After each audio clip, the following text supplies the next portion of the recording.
4 women, 4 predators. True stories of when instinct screams but you don't listen. My name is Sarah. I'm 28 years old, and I'm here to tell you about 4 separate incidents involving 4 different women who encountered predators in their own homes or communities. 4 stories that prove one thing: your instincts exist for a reason.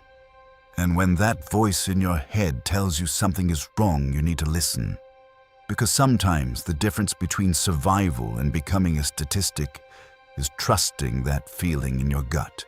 If you love true horror stories about home invasions, predatory behavior, serial killers, and the kind of real-world terror that keeps you up at night, hit like and subscribe right now.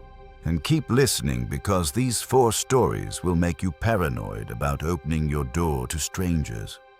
They'll make you question every text message. They'll make you understand that danger doesn't always look like what you expect. These are the stories of 4 women who encountered evil. Some survived. Some learned lessons that would haunt them forever. These are the stories of the ones who got away. Story 1. The man at the end of the driveway. I'm going to tell you the story of a girl named Samantha. She was 12 years old when this happened. If she's 20 years old now, that would make this about 8 years ago. Every summer, Samantha would spend the time with her grandparents, who lived up in the mountains in a very small mountainside town. It was one of those remote little towns where just about everyone knew each other. But it was as empty as it was close. They barely had any streetlights at the time. None by her house. You know that sort of thing. Dark, isolated, vulnerable. Her grandparents were also a tad bit irresponsible. They would often leave her at the house all alone whenever they needed to run errands in the city a few hours away. Samantha was a pretty responsible kid, though, so nothing bad ever happened. Until one summer evening. She took a glass of iced tea outside so she could sit on the porch and watch the sunset. She was minding her own business, sitting there all alone in the fading light, when all of a sudden she heard a voice call out to her. "Hey, you little lady," the voice said. The voice was thick and raspy, like this person had been chain-smoking for 40 years straight, like their entire throat was scarred from years of abuse. Samantha looked up. There's a man at the end of the driveway. To this day, his image is burned into her mind. She can still see every detail with perfect clarity. He was tall. He towered over her at about 6'5" if she had to wager a guess. He was wearing a pair of overalls that were caked in grime and dirt, and what she would later learn to be animal blood. A white wife beater that was torn all to hell. Muddy black boots, and somehow, impossibly, a completely pristine silver watch. Like the only thing he had bothered to keep clean, the only thing he cared about maintaining. He was an older man, maybe about 50 or 60. His eyes were a sharp blue, the kind of blue that seemed to pierce right through you, like he was seeing something inside you that you didn't even know was there. His face was so wrinkled up that it reminded her of a walrus. His hair was gray with light streaks of blonde. He had a huge long beard and was mostly balding with long hair to his shoulders wherever he wasn't. He was also missing most of his teeth.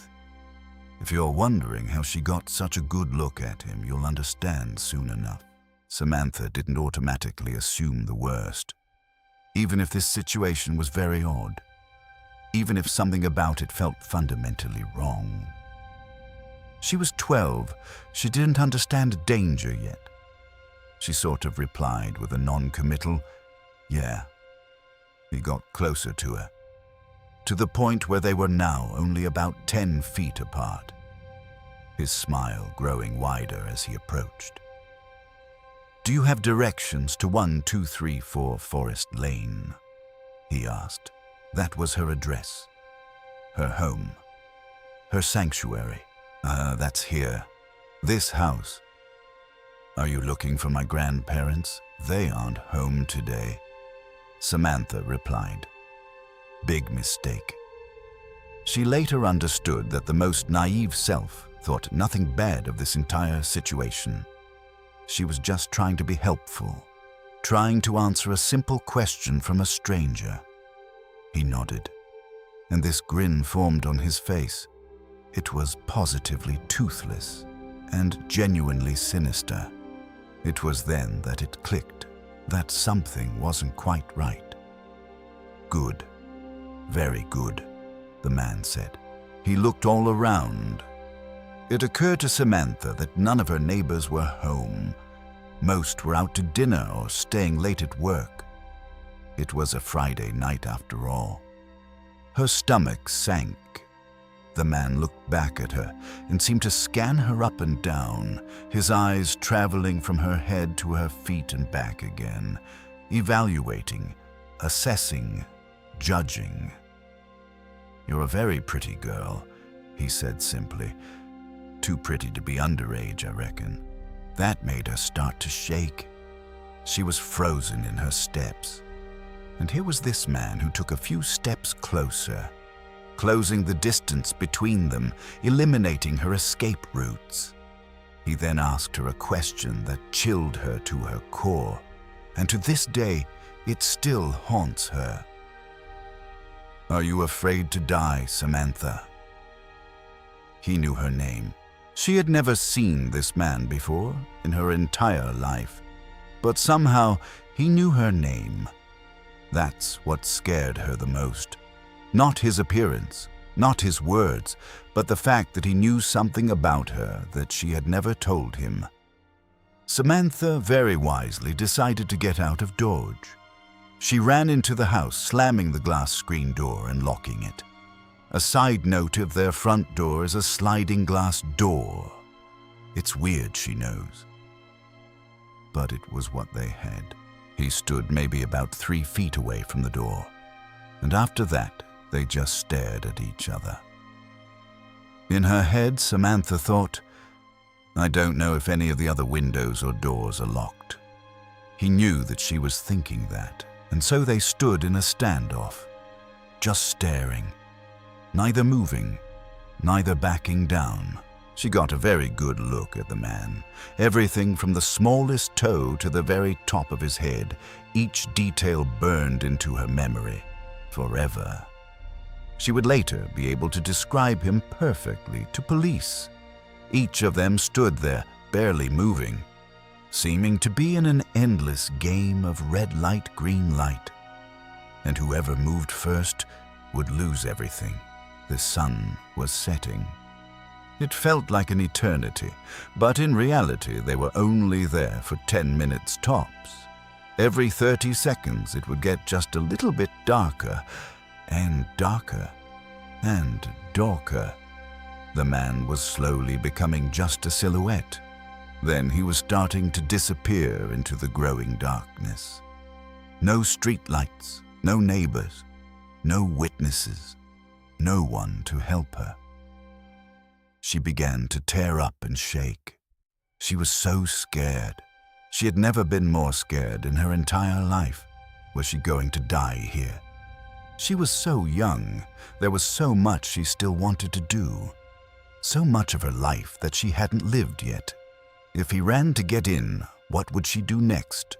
Would she go back outside and try to make a run for the gas station up the street? Would she try to hide and outblast him until her grandparents arrived? If so, where could she hide?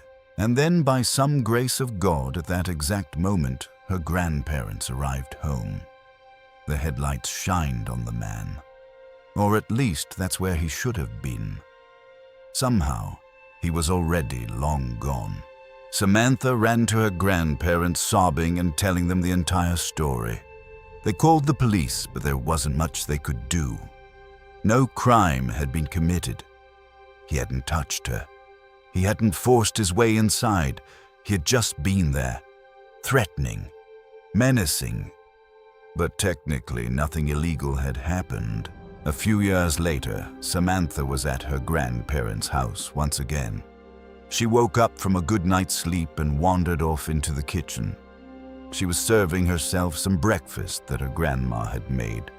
She sat at the table right next to her grandpa, wordlessly. He handed her the paper that he was reading. Front page, above the fold. There was a mugshot of the man she had encountered that day.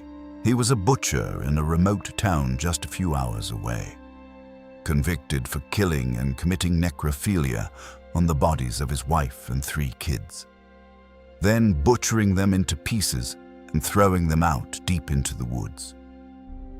He was apparently also under investigation for various murders, all of which involved dismemberment, all of which involved bodies that were found in pieces, in fragments, scattered across the forest floor.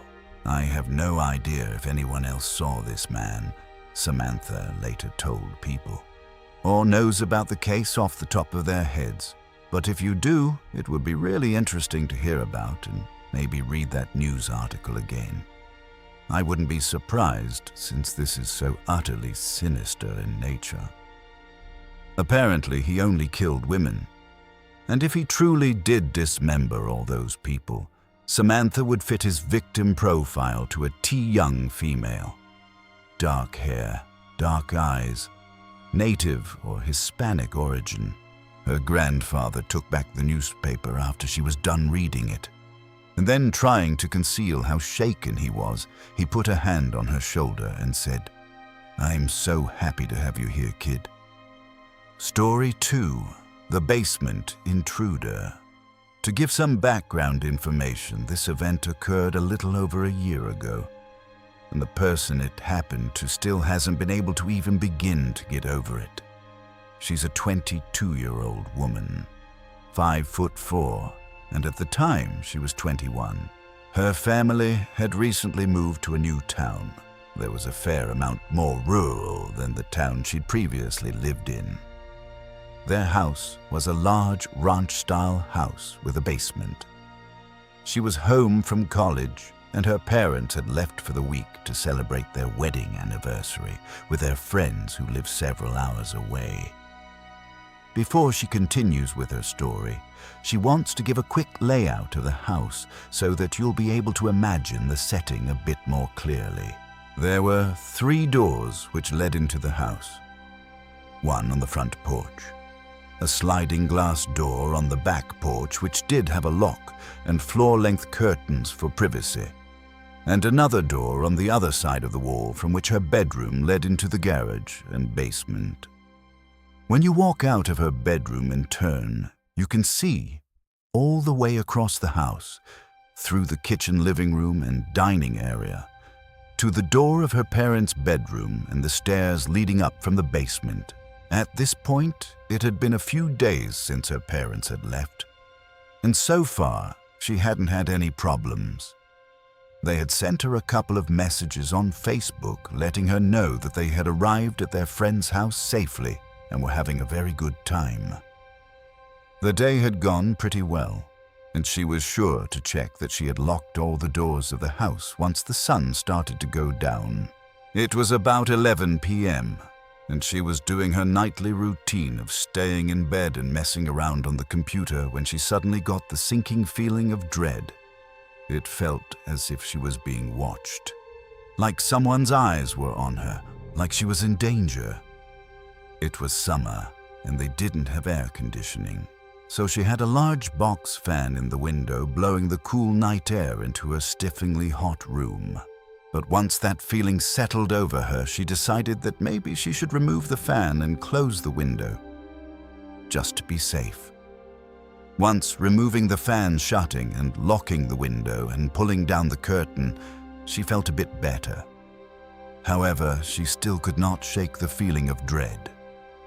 She laid back down in her bed and tried to continue what she was doing, although she never put her headphones back on. After only a few minutes, she began to hear something that sounded like a light scratching. Soft, deliberate, coming from outside. She sat still in bed listening to the sound and trying to pinpoint what it was, and if she recognized the noise at all. Their new house, although relatively close in distance to their neighbors, had a fair amount of forest all around it. She thought the scratching may have been an animal, or just someone's dog that got loose and wanted to come inside. After a few minutes, the scratching stopped, and everything returned to complete silence. At this point, she figured that she was probably right, that it must have been an animal. Her relief was short-lived, because soon after the scratching stopped from the other side of the wall, she began to hear footsteps, slowly descending into her basement. This is when she knew she was completely screwed. There was no way she could get out of the house without walking past the basement stairs. She didn't have a house phone, and at the time she was in the process of getting a new cell phone because hers was broken beyond repair. She sat there for a few seconds, just wondering what the hell she should do. She knew that she would need to get out of the house as soon as possible, that the more time she wasted, the worse it would end up being for her. She contemplated popping the screen out of her bedroom window and jumping out, but it was far enough off the ground that there was a good chance she would end up getting hurt if she did so. Not to mention that if she jumped out the window and hurt herself, she wouldn't be able to run for help. And she would be right next to the door that whoever was in her house had just gone in through. She decided very carefully and quietly to open her door and peek out around the corner. If the coast was clear, she would make a mad dash for the front door and sprint to her neighbor's house for help. She barely slowly opened her bedroom door, letting her eyes adjust to the darkness of the house before creeping around the corner and looking to see if it was safe to make a run for it. What she saw nearly made her vomit. As her eyes scanned the house, she noticed that something was off. She squinted as hard as she could and looked over at the basement stairs. She started to be able to make out the shape of a man. What made it worse, he wasn't just standing at the top of the stairs. He was crawling up them, like some kind of demonic creature, on his hands and knees, ascending slowly, methodically, with the patience of a predator that knows it's already won. She quickly backed into her room again, shutting and locking the door as quietly as she could. She didn't think he'd seen her, but there was no way she was going to make a run for it now. Her only choice was to pop the screen and jump out the window. As she was unlocking and opening her window, she heard the handle to her bedroom door turn. Once the man realized it was locked, in a sickeningly sweet, sing-song voice, he cooed, "I know you're in there." This was followed by a loud cackle, and what she can only imagine was him throwing himself at full force against her door.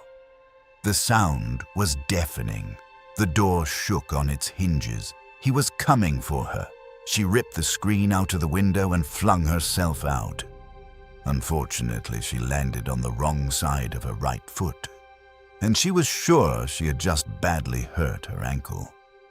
At the time, she couldn't think of anything other than getting as far away as possible. She got up and hobbled as fast as she could to her neighbor's house, knocking on their door in a panicked frenzy and ringing the bell over and over. She looked over at her house as she was yelling for her neighbors to let her in. She swears to God she could see the man standing in her window, waving at her, like he was saying goodbye, like he was taunting her with the knowledge that she had escaped. Her neighbors finally opened the door after what felt like forever, and she managed to explain well enough what was going on for them to let her in and call the police. She stayed with them until the police arrived. The police searched her house and found that the lock to the basement had been picked, that the door to her bedroom was hanging off the hinges. They weren't able to find the man anywhere, and because she'd only seen him for a split second in the dark, she couldn't provide them with a good description of him. Of course, she got into contact with her parents immediately, and they hurried right home. The police took her statement and searched the area for the man, but of course they came up with nothing. After this event, her parents and she were sure to add deadbolt locks to the door leading into the basement and to the door leading out of the basement to the rest of the house. They also helped her pay to get a new phone. What really bothers her about all of this, though, is that nothing was stolen. There wasn't even any evidence that the man had looked through anything. All the while he'd been inside her house, he was focused on one thing: finding her, getting to her. Story 3. The Obsessed Texter. I'm posting this story on a throwaway because I'm embarrassed about how I handled this whole situation, and I don't really want it connected to my real name. I'll start with some background. I'm a 20-year-old college student, and my brother is 17. This story happened over the summer. So, at the time, I was home from college. Our parents were out of town because it was their 25th anniversary, and they decided to take a little vacation, leaving my brother and me home alone. That was fine by us, though. We spent most of the time drinking beer and playing Mario Party, hanging out like we hadn't in months. Like we were just two siblings enjoying each other's company. During one of our game sessions, I showed my brother all of these texts I'd been getting from a guy that I had gone to high school with. I didn't think much of them. They were mostly just weak attempts at flirting. Occasionally, he would say something about one of my Facebook posts or about seeing me somewhere around town. But I thought overall it was pretty harmless. My little brother seemed really concerned, though. He pointed out that the guy was texting me at least 7 times a day. He told me if I ever needed him, all I had to do was text him the word help, and he'd come, no matter what. I laughed at him. I said he was being paranoid. Obviously, that sort of thing could never happen to me. I was very wrong. 2 days after we had that conversation, my brother was over at his girlfriend's house, which was about 5 minutes away. So I was completely alone at home. Me being the dummy I am, I posted on Facebook, "Home alone tonight." About 45 seconds after posting it, I got a message from the guy saying that he could be over at my house in 5 minutes and he really wanted to spend time with me. I told him no, but I thanked him for offering. He responded by saying it was already too late because he was headed there already. I told him no again, but he just kept insisting that I spend time with him. He said he had something special planned for us tonight. Again, I wasn't interested. He responded, "Too late. I'm already here." I went to my front door and opened it, only to see him standing there. To my surprise, holding a bottle of very expensive red wine. I noticed that the bottle had been opened already, but the entire container was still full. Now we get to the part that I'm a bit embarrassed about. Somehow, after a while of talking, I let him convince me to let him inside. What was I thinking? I don't know. Maybe I didn't want to be rude. Maybe I didn't want to seem paranoid. Maybe I was just naive. Maybe I was stupid. Once he was in, though, I started to notice things off right away, because he poured 2 glasses of wine. I didn't touch mine because I noticed that he wouldn't touch his at all. He kept insisting that I drink mine, to the point of being angry that I wouldn't even try it. It was about this time that I realized I had made a grave mistake. I excused myself and went to the bathroom, where I took the opportunity to text my brother the word help. When I left, I noticed the man had stood up, and his eyes were locked onto me. He looked furious. He mumbled something. "I wish you had just done this the easy way." He started moving towards me, and I froze. His eyes looked like those of an animal that had completely frozen up, unable to think. unable to reason, just acting on pure instinct. I wanted to fight and scream, but I just couldn't move my body at all. He grabbed me and forced me to the floor, but even still I didn't fight. I shut my eyes and waited for the inevitable. But just then, a miracle occurred. I heard the door burst open. My brother came flying in from the outside, calling out to me and asking if I was all right. My attacker stood up and tried to run, but my brother grabbed him and wrestled him to the ground. He pinned my attacker down and said the single most intimidating thing I've heard him say in his life. "If you text her again, I'll hurt you. If you look at her again, I'll hurt you. And if you touch her, I'll kill you." He dragged the guy out of our house and threw him face first to the pavement. Thankfully, I never heard from the guy again. After talking to my brother later that night, I learned that his girlfriend's parents weren't home that night. So he skipped out on definitely having sex just to come save me without a single question. That's the kind of brother everyone should have.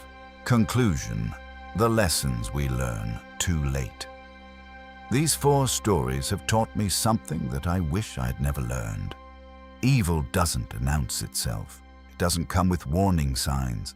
It just shows up. And sometimes the only thing standing between you and a predator is your instinct. Trust the voice in your head that tells you something is wrong. Lock your doors. Check your windows. Don't open your door to strangers. And most importantly, listen to the people who care about you. They see things you might miss. They notice patterns you might ignore. Because sometimes the difference between survival and tragedy is just paying attention.